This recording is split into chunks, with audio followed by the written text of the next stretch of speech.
show in Connecticut. Titanium Radio. On 89.9 QFM Hartford. Yes.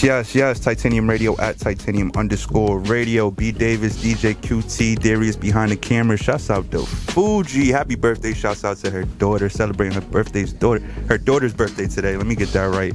So big happy birthday. Shouts out to her. We got a very special guest in the building with us. We got Miss Victoria Blu in the building. Yes. How you feeling? I'm feeling great. It's good, man. It's glad to have you here. Glad to be here. Last time you were here, we were talking about Connecticut Heat. Project Heat. Heat. There you go. Yep. Project Heat, Connecticut season type. You know what I'm saying? Yep, we were. Yep. So, and the last time you were here, you were also talking about doing your own thing, like venturing out. Yeah. Being independent, as far as writing, directing, executive producing. Right. So now you're here back with your first movie that you put out, executive produced by yourself, Illegal Games. Yes. On Tubi. Yep. What's like? Come on now, talk to me. What's that been like? Like, it's been amazing. Yeah. Like, doing something that I've been wanting to do for a long time. I started doing it, I think it was like 2018 when I did my first movie that I produced and wrote myself. I just didn't release it. So, and I just kept acting. Then we started the Project Heat Connecticut here with Pop and Katie those are the owners of it. But I was grateful to start it here, and then just kept acting, being in different projects. And I'm like, you know what? Because I got the talent. I've always been a writer. So I'm like, I'm going to just start writing and being in my own things and producing my own stuff and giving other people from Connecticut the opportunity to showcase their talent. So that's dope. Yeah. What made you like 100%, 110, 150% confident to put this project out, knowing that the last one you did, didn't come out the way you wanted to? Experience. Like, you put something out where you go through it and you see the flaws and you learn so much from film.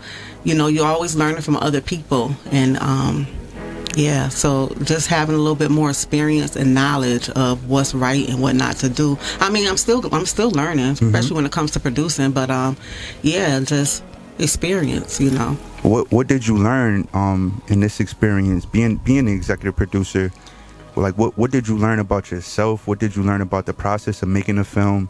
What about, talk to me about the experience. It's not as easy as people think. They see you doing this and they just be like, oh, I'm going to do it too. But if you're doing it the correct way, as a writer, you got to first and foremost have a script. Your script tells your story. It allows your actors to follow that story and become that character.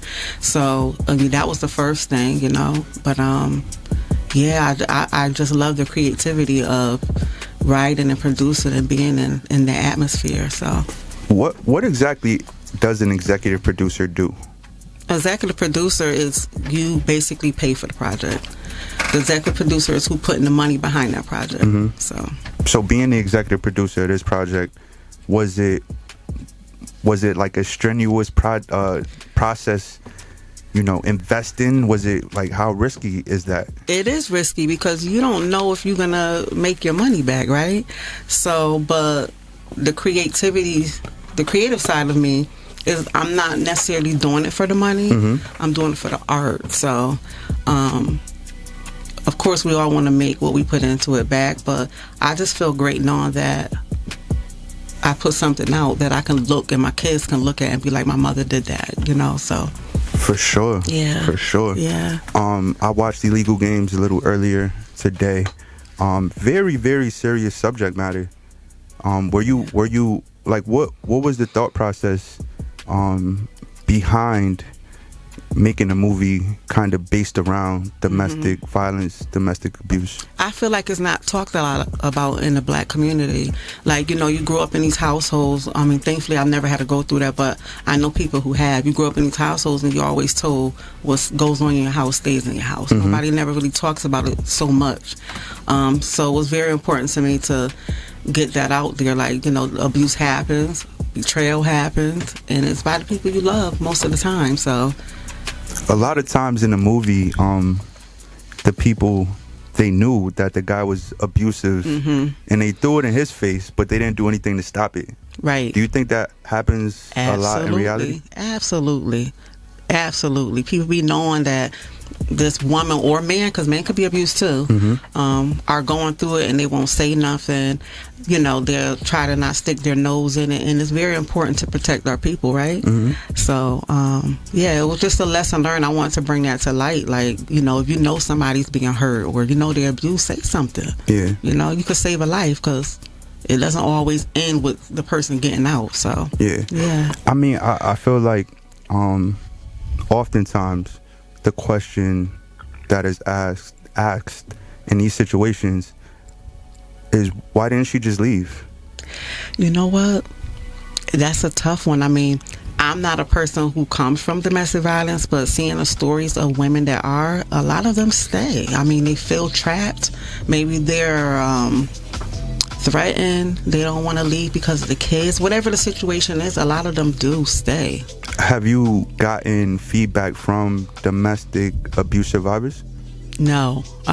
Some people that I watched that have told me, like, they'll respond to me like, it was such a good movie, but it was hard for me to watch because I've been through that, you know? So I've gotten that type of feedback. I've been through that, and it was like so real. Like certain scenes in it, they'd be like, I remember that. Like, so.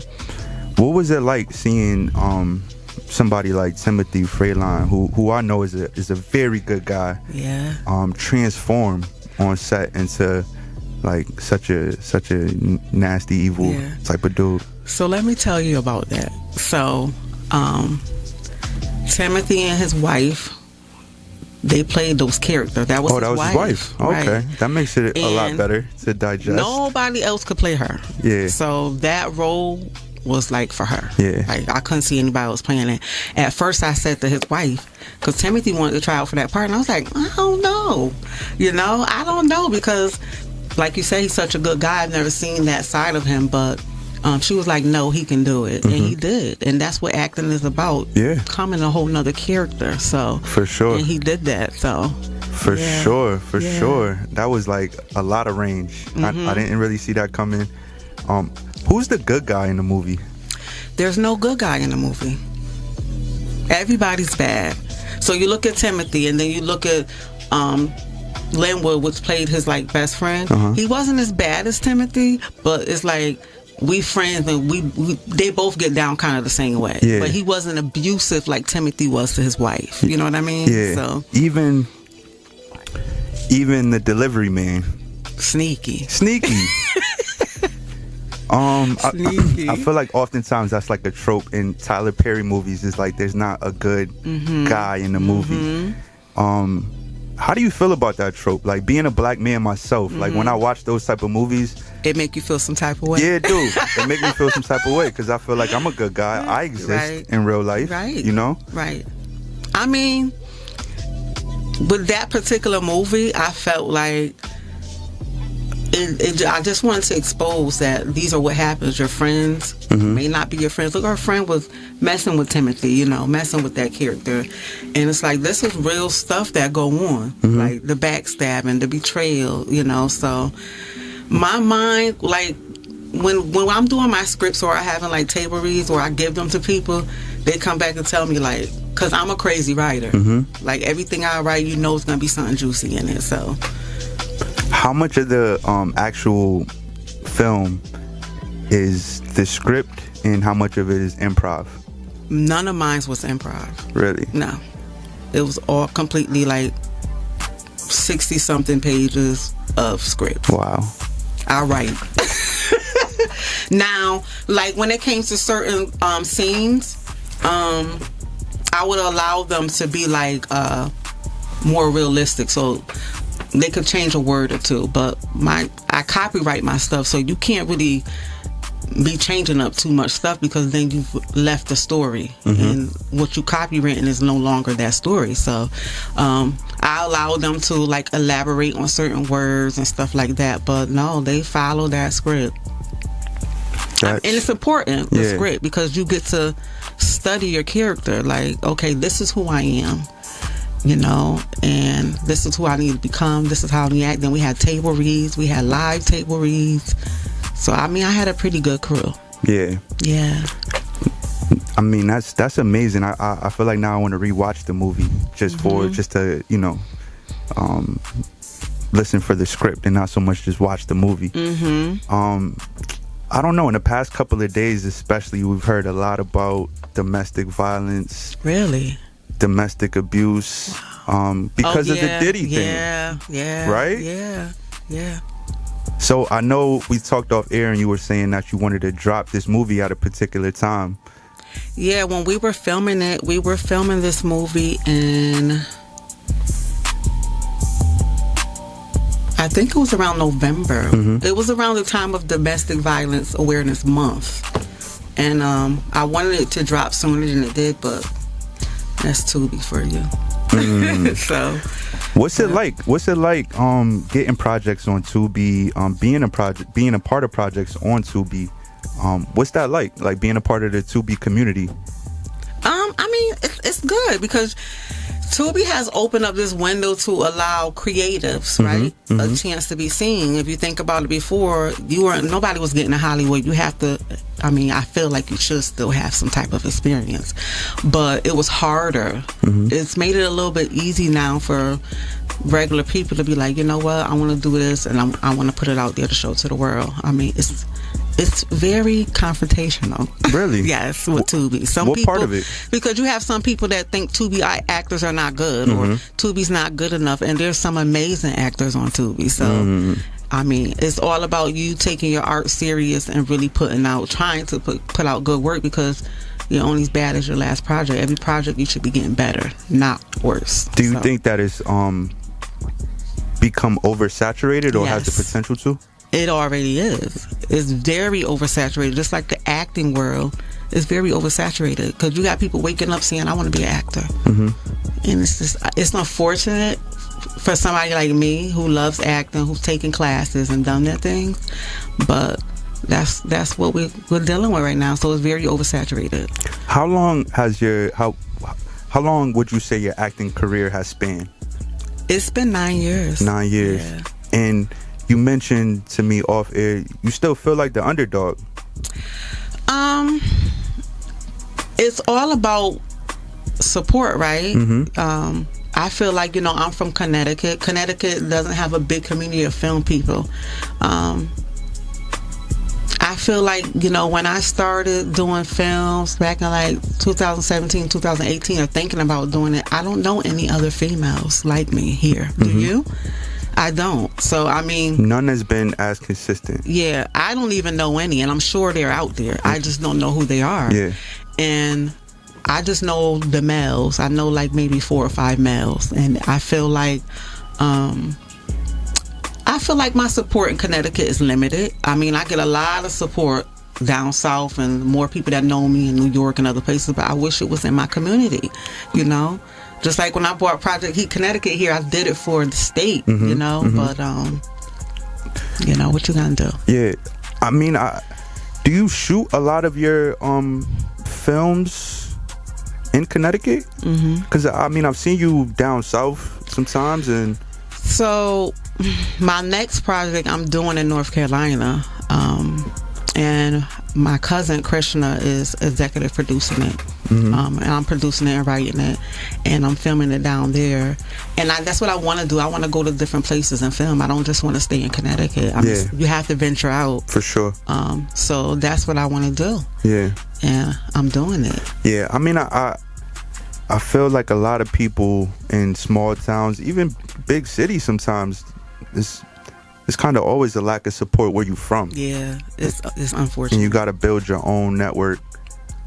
Show your folks that, you know, you valuable, you worth something. People, you know, what you do matters in the world. And then, you know, they'll rock with you. Yeah. Maybe that's how it goes. I'm still trying to figure it out myself. It seems like that. It does. It seems like that. They don't support you until you you start getting known somewhere else and your name start ringing bells and, oh, they from here, but I've been here. Yeah. You know, so yeah. What's the next level for Victoria Blu as far as like acting or, you know, platforms? Like, Yeah. You know. Well, I'm gonna keep acting because I love it. But I'm going to be consistently writing and producing my own films. I have my own company called Shocky Films. So that's what I'm gonna be doing. Yeah. I'm just gonna, keep doing what I love to do, and God bless me to do all the things I want to do, and whoever rock with me. So for sure, man, yeah. for sure. And you just been honored for the 100 Women of Color. Yes. Congratulations. Thank you. I was nominated last year for the 100 Men of Color. So welcome to the club. Yes. Shouts out to June Archer for sure. Definitely. What's that like? I mean, you talk about being an underdog, but being honored. Yeah. So that's in October. I'm pretty excited about it. I feel like that's a big deal. And I'm just very honored.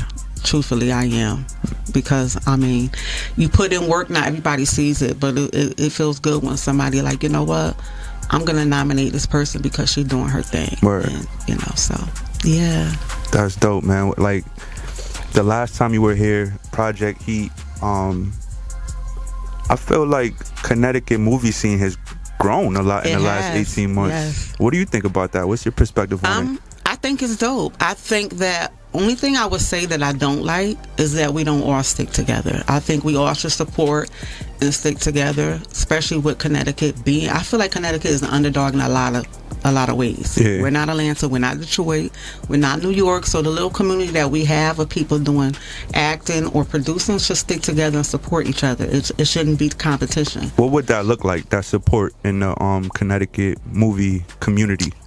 It will be crazy. What would it look like though? Like actual support between creatives, directors. Like what would support between directors look like? How could they support each other?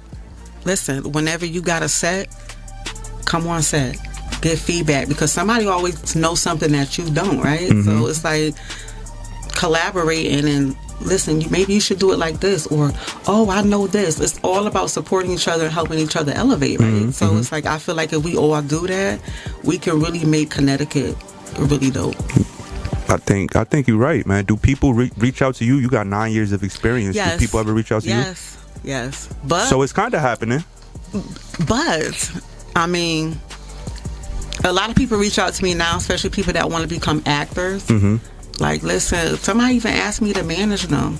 I can't manage you because I'm still trying to, get myself. Just because I'm producing, listen, I'm still an actress. I'm still trying to get my foot in that door with Tyler Perry.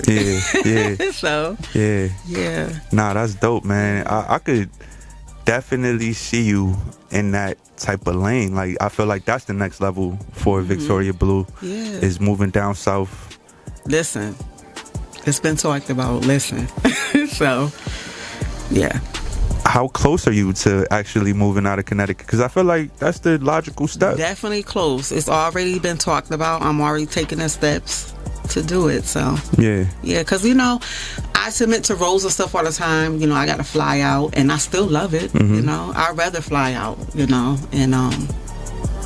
but it's exciting. I'm very happy with where I am right now and where I'm gonna go. So that's dope. Illegal Games, man. What is an emotion, a vibe, a feeling you want people to walk away from after watching Illegal Games? I want people to walk away knowing that you don't have to stay where you're abused. Love is not supposed to feel that way, right? So that's why I want people to know, go get help, walk away, believe in yourself, have strength and power, because a lot of people stay for the wrong reasons and some people don't make it out, right? So I want people to watch that movie, and the way he was doing her in that movie, people on the outside watching it, like, they were so upset, like mad. They felt bad for her. They hate Timothy right now. They hate that character, but I wanted to expose that so people can know, like, this going on with people for real. They getting dragged, beat, raped by their partner. So I want them to walk away like, listen, if this ever happens to you, get out. Facts.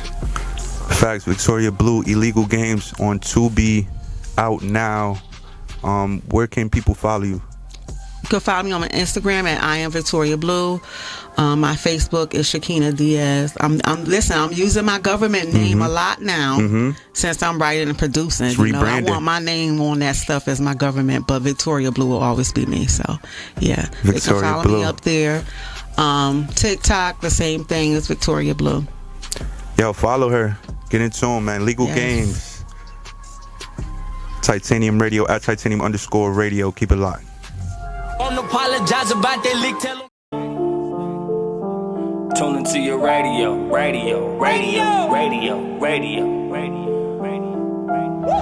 This a heavyweight stadium. Music banging loud through your cranium.